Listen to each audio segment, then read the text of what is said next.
Você sabia que o autismo não é uma doença e que cada pessoa com autismo é única? Nós ainda temos muitos mitos e desinformação em relação ao autismo.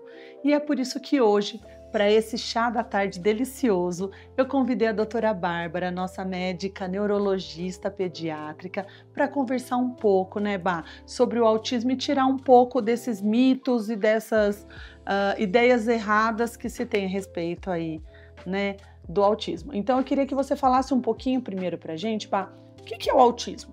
Né? Vamos lá, é uma doença? Bom, primeiro de tudo, o autismo, ele não é uma doença, né? O autismo, ele é um transtorno do neurodesenvolvimento. Mas o que é um transtorno do neurodesenvolvimento? É uma condição em que o cérebro, a formação desse cérebro, acontece de uma maneira diferente. Alguns circuitos neuronais, algumas partes desse cérebro se desenvolvem de uma forma um pouco particular. Porém, ele tem que ser um transtorno, ou seja, para a gente caracterizar que isso é um autismo, ele tem que trazer prejuízos e ter início na infância, né? Então, é um transtorno do neurodesenvolvimento que começa na infância e que tem como características principais o prejuízo na comunicação social e que esse é o padrão A, que chamamos, né, os critérios A, e os critérios B, que são os padrões restritos de comportamento e interesses. Então, assim, Bas, a primeira coisa que eu acho que já é importante a gente colocar aqui, gente, é assim, precisa desenvolver na infância. Tem muita gente que às vezes chega assim, eu acho que eu tô com autismo, ou eu desenvolvi autismo, porque até então... Não, pessoal, pode não ter sido... Pode não saber que tinha já na infância, mas aí quando conversa com a família e tal, já vê que tinham lá características que levavam essa pessoa... Exatamente. É muito comum, né, esse mito, né? Todo mundo é um pouco autista, né? Todo mundo é autista. Sim, quando a gente vai ver na população geral, as características autistas, elas estão presentes na sociedade geral. Então, sim, né, ter hiperfoco, todo mundo pode ter hiperfoco. Quando é criança, andar na ponta do pé, sim, qualquer um pode andar na ponta do pé. E isso não faz o diagnóstico de autismo, né? Então, só você ter algumas características não fazem, né? Por isso que até o símbolo é um quebra-cabeça. Por quê? Porque a gente tem que unir todas as pecinhas do quebra-cabeça que vão fechar, sim, um diagnóstico. E tem que ter início na infância. O que acontece é que, muitas vezes, na primeira infância, nos primeiros anos de vida, a demanda social, ela não é tão grande. Então, tá ali sempre com o pai, tá sempre com a mãe, tá sempre com outras pessoas, modulando ali aquela criança, e os prejuízos vão sendo apagados, vão ficando ali para trás. E na idade adulta, quando chega toda a necessidade de autonomia, os prejuízos ficam mais evidentes com o passar dos anos e conforme as demandas, principalmente demanda, quando eu falo demanda, é principalmente social. Então, enquanto uma criança de 1 ano, a sua demanda social é ir ao parquinho, com 20, 30 anos, a sua demanda é estar na faculdade, se relacionar com outras pessoas, se relacionar com o meio de trabalho, com meios amorosos. Então, vai ficando muito mais complicado isso. E aí as dificuldades podem aparecer em várias áreas da vida. Legal, Bá. E assim, então quando a gente fala de autismo, você falou que é um conjunto de características que faz, né? Mas o que eles têm que ter em comum, né? Eu sei que se a gente juntar aqui 100 pessoas, né, com autismo, cada uma vai ter uma clínica e uma apresentação, uma característica. Mas o que eles têm que ter em comum para a gente falar, não, eles são autistas? A gente se baseia em critérios diagnósticos muito bem estabelecidos, né? Então, o primeiro critério diagnóstico é a questão da comunicação social, que é a comunicação verbal e não verbal. E aí, por isso, quando eu falo em comunicação verbal e não verbal, é importante a gente já lembrar, opa, se é verbal e não verbal, eu posso ter autista que não fala, eu posso ter autista que faz diálogos e palestras, porque a dificuldade não está na fala, a dificuldade está no ato de se comunicar. E o ato de se comunicar, ele depende da interação. né? E aí entra a comunicação não verbal. O que é a comunicação não verbal? Quando eu tô me comunicando com você, eu uso gestos, eu uso a expressão facial, eu percebo a sua expressão facial, eu percebo os seus gestos, eu modulo a minha voz de acordo com o que eu pretendo, né? Então, tudo isso são fatores que são avaliados dentro desse critério específico, comunicação social. O segundo é a questão de reciprocidade socioafetiva. Como que é a reciprocidade socioafetiva? Bom, vamos lá, um exemplo. A gente tá falando sobre o bolo. Aí eu viro, nossa, Maria Fernanda, esse bolo tá uma delícia. O que eu faço? Eu olho pro bolo e olho de volta pra você. E você, em resposta, também. Quando eu olho aqui, você olha pra cá e olha de volta pra mim. Isso a gente chama de triangulação do olhar. E isso é a reciprocidade socioafetiva que está prejudicada no autismo desde muito criança, desde criança. A reciprocidade é um dos primeiros sinais que a gente pode perceber, né? E eu acho que até é legal, nós vamos falar depois sobre os mitos do autismo, mas isso é o que muitas pessoas às vezes interpretam errado, de achar que a pessoa não se importa ou que a pessoa que tem autismo não consegue. Na verdade, é nessa questão da reciprocidade. E não que ela não tenha ali aquele sentimento ou que ela não compreenda o que a outra pessoa está sentindo, né? Isso, exatamente. Existe uma dificuldade na interpretação de sinais, né? Tem aquela dificuldade na comunicação, então como você se expressa, então eu posso não perceber tão bem essas dicas que às vezes são muito sutis, né? Então simplesmente o fato de olhar com uma cara assim, essa pessoa pode ter essa dificuldade de perceber que o que eu tô falando não tá sendo interessante para você e continuar fazendo monólogo disso, né? Tá. Então eu posso ter desde a dificuldade em falar até eu ficar falando excessivamente do que me interessa sem levar em consideração o outro. Não quer dizer que eu não tenha sentimento por você, e sim que eu tenha dificuldade em perceber os seus sentimentos, as suas emoções, assim como eu tenho dificuldade em perceber as minhas emoções, os meus sentimentos. Legal. Né?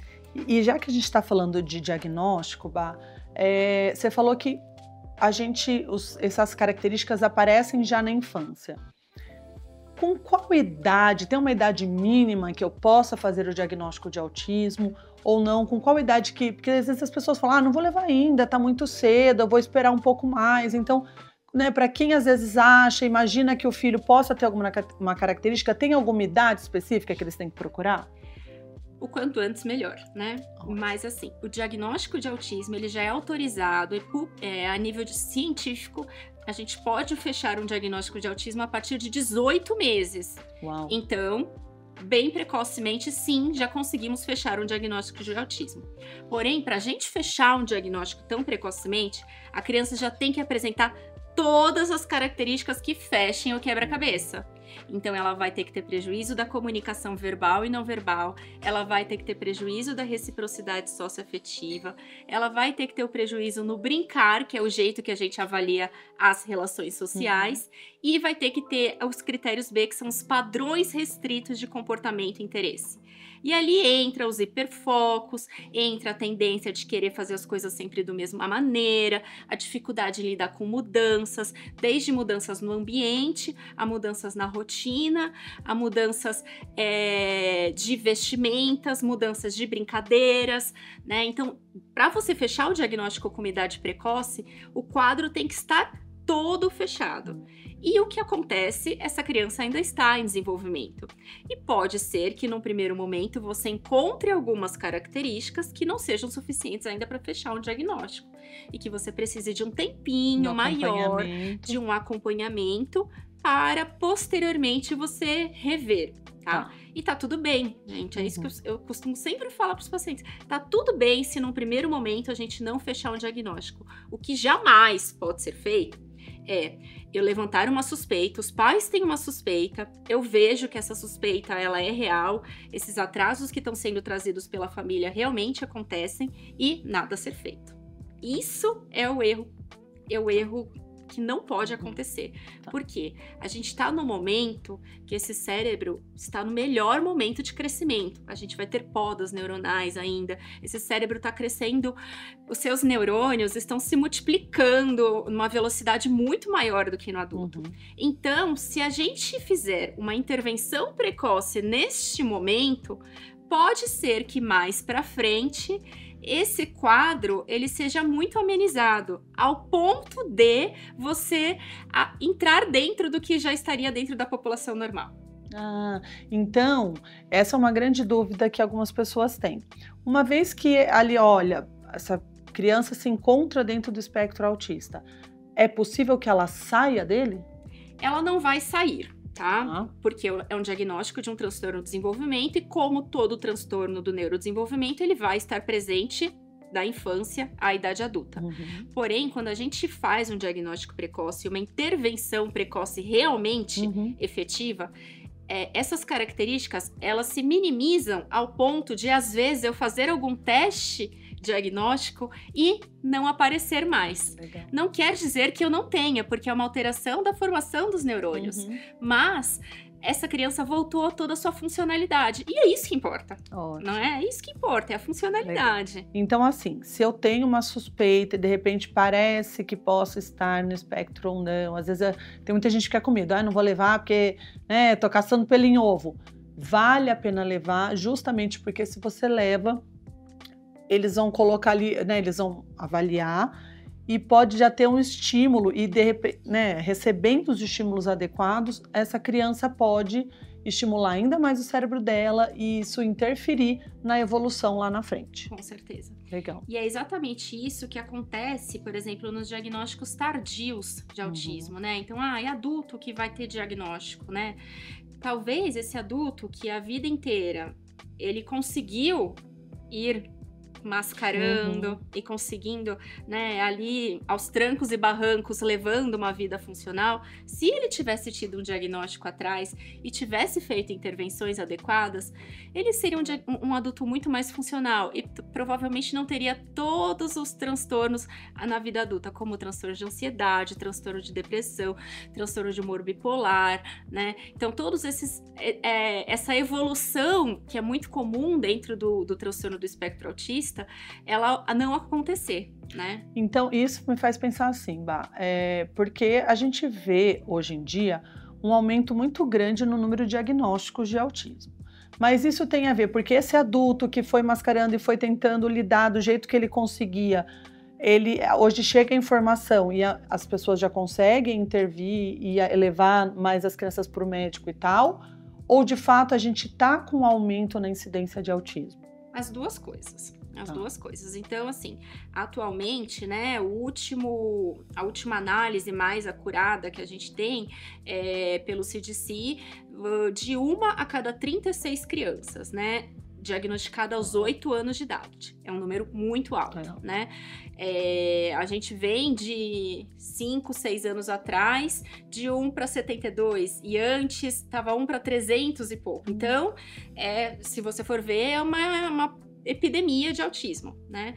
Mas as duas coisas aconteceram. Desde o DSM-5, então a gente aumentou os critérios. Então, os critérios foram ampliados das duas formas. Tanto o para menos, ou seja, aquela pessoa, aquele adulto que não se encontrava e quando a gente foi ver tinha dificuldades sociais, ele entrou dentro do quadro de autismo, quanto outras condições que estavam lá como deficiência intelectual, que estavam com outros diagnósticos, também entraram dentro do espectro autista, tá? Então, desde que a gente saiu daquela denominação de autismo infantil, Asperger, para transtorno do espectro autista, a gente passou isso a ser um transtorno dimensional, Como todo transtorno dimensional, é sempre difícil a gente delimitar exatamente as pontas, mas a gente incluiu outras coisas que estavam dentro. Mas a gente sabe que tem alguma coisa aí por trás acontecendo que a ciência ainda não conseguiu explicar totalmente. E aí tem diversos estudos sendo feitos, muitos associam o estresse oxidativo, né, mudanças epigenéticas, ou seja, mudando genes ao longo das gerações, mas isso a gente não tem muito bem definido. A gente sabe que tem coisas por trás acontecendo, e uma coisa muito interessante é que, pelo menos do último estudo para esse, o principal aumento de diagnósticos no autismo foram em populações femininas e populações que na verdade eram um pouco negligenciadas, como indígenas, negros, né? Então, a gente tá vendo que, poxa, esse aumento, de certa forma, foi um pouco positivo, porque ele tá conseguindo trazer outras populações que, na verdade, nem eram avaliadas antes. Exato. Não é que não tinham, mas não eram avaliadas. Isso mesmo. E assim, tem muita gente que fala, né, de níveis de autismo. Autismo grave, autismo leve, autismo nível 1. Nós temos uma classificação ali, porque é um espectro, temos vários ali manifestações, mas nós temos alguma classificação em relação ao autismo? Eu acho que o mais importante primeiro é dizer que a gente não tem autismo leve, né? Ótimo. Autismo só é leve para quem não está vivendo ele, né? Então, essa classificação de autismo leve, moderado e grave, ela foi deixada de lado, né?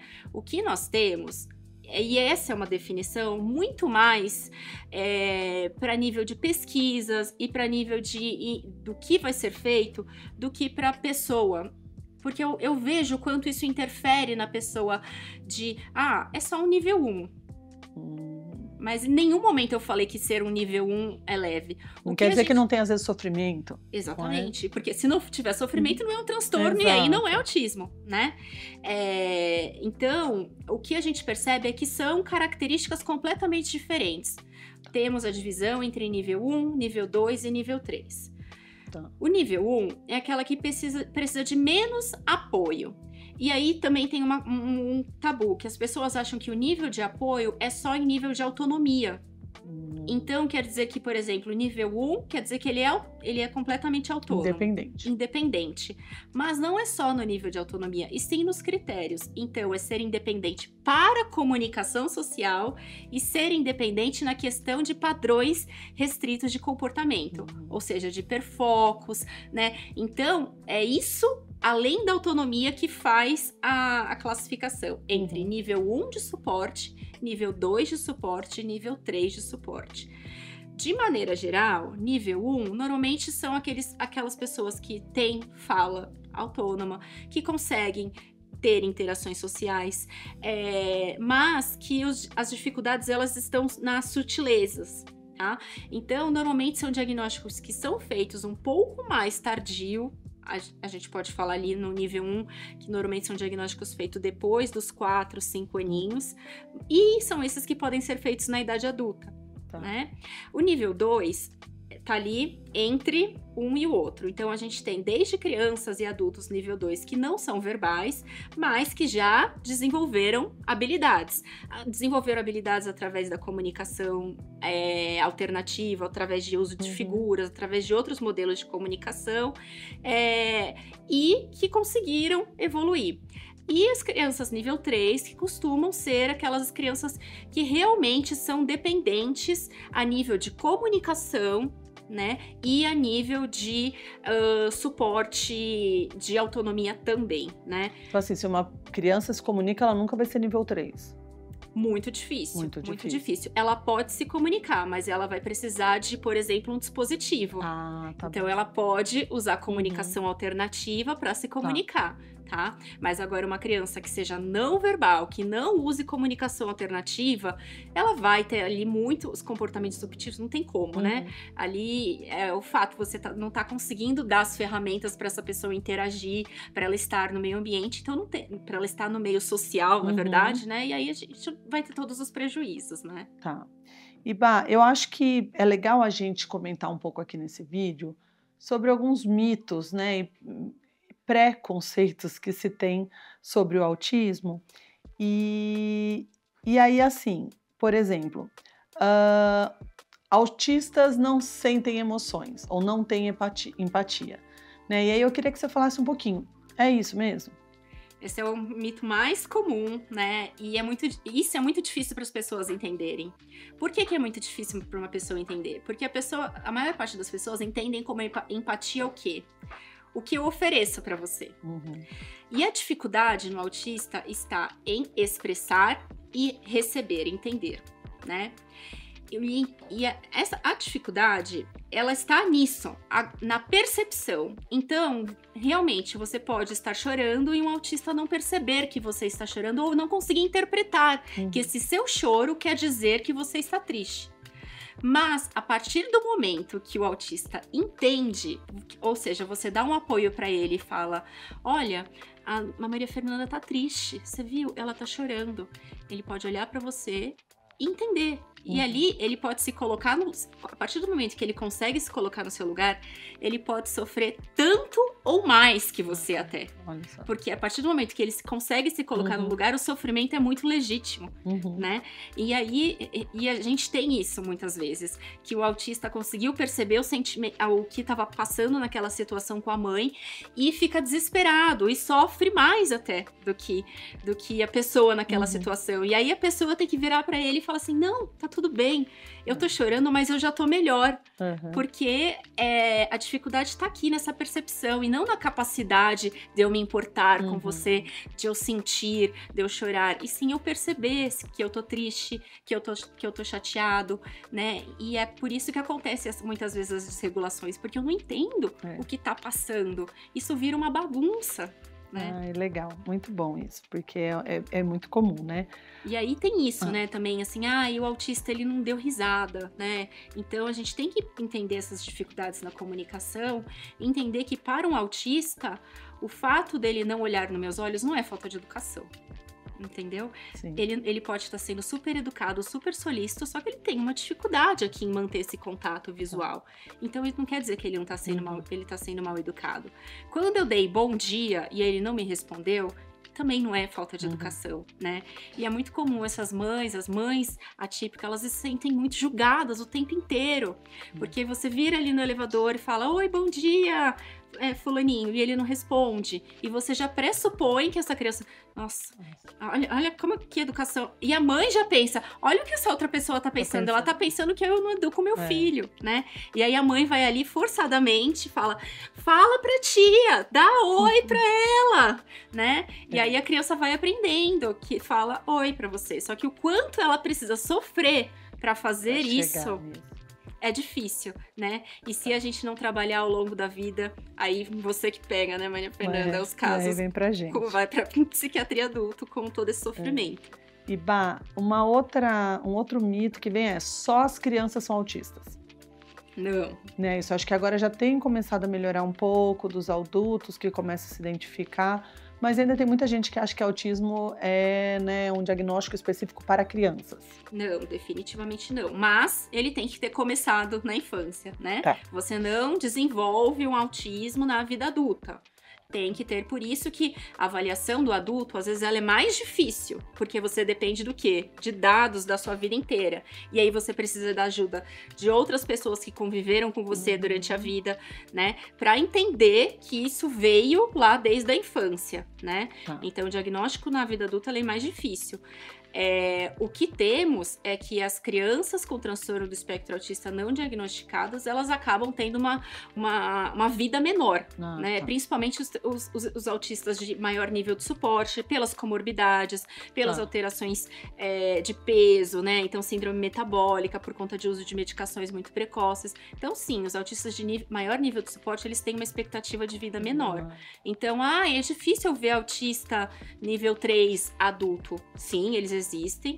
Muitas vezes eles estão ainda enclausurados, escondidos, né? Então, por isso que é importante abrir o azul, a gente sair falando sobre isso, para que essas pessoas se mostrem, né? E assim, tá tudo bem, você pode sair de casa, você pode... Vai estar tudo bem, a gente tem que estar pronto para receber. Uma outra coisa, todos os autistas são gênios. Não, né? Então, assim, o autismo não tem nada a ver com inteligência. A gente tem autistas que têm realmente uma superdotação, a gente tem autistas que têm inteligência normal, mas a maior parte dos autistas tem algum grau de deficiência intelectual, tá? Dentro da infância, a maior parte tem algum grau. Não tô dizendo que não seja capaz de ser alfabetizado, de ter uma profissão, mas a maior parte tem algum grau. Então, normalmente tem aí um grau de deficiência intelectual leve. Ah, legal. Mas temos sim os autistas com superdotação, né? Que era o antigo chamado de Asperger, né? Isso. Que era o autista. Então hoje a gente não usa mais o nome Asperger. Não. O Asperger, ele vem de uma situação muito pesada, né? Do Hans Asperger, que associado ao nazismo, né? Estudos dentro de populações dentro do nazismo. Então, até por conta disso, foi eliminado o nome Asperger, né? Mas é uma categoria um pouquinho mais específica, que são autistas que têm uma linguagem completamente preservada desde a infância, nunca tiveram atraso de linguagem, né? Mas tem todos os prejuízos da comunicação social. Então, entra dentro dos critérios de transtorno do espectro autista, nível 1 de suporte, né? E assim, né? Acho que a gente pode colocar que o autismo é uma forma diferente de perceber e viver o mundo. E por que a gente quis, né, inaugurar aí o nosso café aí com doutores com autismo? Porque a gente está em abril. Sim. E abril é um mês de conscientização mundial, né, sobre o autismo. E aí eu queria que você falasse um pouquinho da importância disso, né? Eu acho que a gente tem que levar informação e tal, mas por que todo mundo achou que era necessário fazer esse mês de conscientização? O Abril Azul ele já foi decretado lá pela ONU, né? Então é uma medida realmente a nível mundial e tá tendo sempre evoluções, né? Desde que começou aqui no Brasil, dessa vez eu acho que é pela 37ª vez. Não tenho muita certeza. Uau, bastante. Mas no início era muito só para saber o que existe, né? Vamos saber que existe o autismo. Cada ano a gente traz um lema, um tema ali para ser trabalhado, né? E o tema sempre está relacionado com a evolução a nível de sociedade. E agora? A gente já conseguiu muita coisa, mas e agora? O que a gente precisa? O tema deste ano é empatia gera conhecimento. Uau, né? Então, é exatamente isso, de que a gente tem que procurar ter esse olhar mais empático para essa população específica, para que a gente procure realmente saber o que é, e a partir do momento de saber o que é, a gente pode pensar em medidas socioeducativas, a nível de trabalho, a nível de lazer, que proporcionem realmente uma inclusão efetiva dessa população, né? Porque a inclusão é um tema que eu gosto muito de falar, mas é que a gente ainda tá a passinhos de tartaruga, e sempre vai ser a passinhos de tartaruga, mas a gente já tá conseguindo muita coisa, né? Legal. Não, muito bom. Então, se a pessoa lá de casa, né, que tem alguma criança, ou mesmo o adulto que identificou traços aqui que a gente falou que ele tinha desde a infância, então que ele acha que ele possa ter aí algum nível de autismo, quem que ele deve buscar? Bom, dentro da infância, quem mais está habituado com autista é a psiquiatria infantil ou a neurologia infantil. A neurologia infantil, de maneira geral, precisa ter alguma especificação a mais, tá? Então, normalmente são neurologistas infantis que têm alguma especialização dentro de transtornos do neurodesenvolvimento. A mesma coisa a psiquiatria infantil, né? Acaba sendo um assunto que ele demanda muito, é um assunto muito amplo, né? A gente pode ficar horas aqui conversando sobre autismo e nunca vai esvaziar esse tema, né? Então, a gente acaba procurando profissionais que tenham alguma especialização dentro do autismo, mas dentro da psiquiatria infantil e dentro da neurologia infantil. Dentro da vida adulta, né, a gente precisa procurar ou um neurologista ou psiquiatra, mas que tenha essa vivência, né? Dependendo de como que dessa dinâmica, pode ser feito já um diagnóstico por esse profissional, né? Lembrando, o diagnóstico é clínico, não tem um exame específico. Eu sei que acabam divulgando tal exame saiu para autismo. Não, o diagnóstico, como todos os transtornos dentro de saúde mental, são diagnósticos clínicos. Então, eles dependem de uma avaliação muito cuidadosa, depende do olhar profissional, depende da escuta ativa. e principalmente na infância, da escutativa de toda a família, a escutativa da escola, a escutativa dos profissionais que já estão com essa criança, né? E aí, normalmente, pode ser necessário uma avaliação multiprofissional, uma avaliação neuropsicológica ou não, né? Sempre vai depender caso a caso. Bom, pessoal, eu acho que é isso, né? Se você tem mais dúvidas, coloca aqui, porque se vocês acharem esse tema legal, se ainda ficou muito mais coisa a ser respondida, coloquem aqui que a gente chama a doutora Bárbara de novo. Mas, Bárbara, eu queria muito te agradecer, assim, ouvir você falando sobre autismo aquece o coração. É muito bom, assim, encontrar pessoas humanas e que se importam e que tem todo esse conhecimento para ajudar essas pessoas, né, com sofrimento. Então, assim, a gente só tem a agradecer. Imagina. Obrigada, viu? Prazer é meu, é sempre muito bom conversar com vocês. Ah, tá joia. E é isso, pessoal. Nos vemos aí no próximo vídeo. Até mais!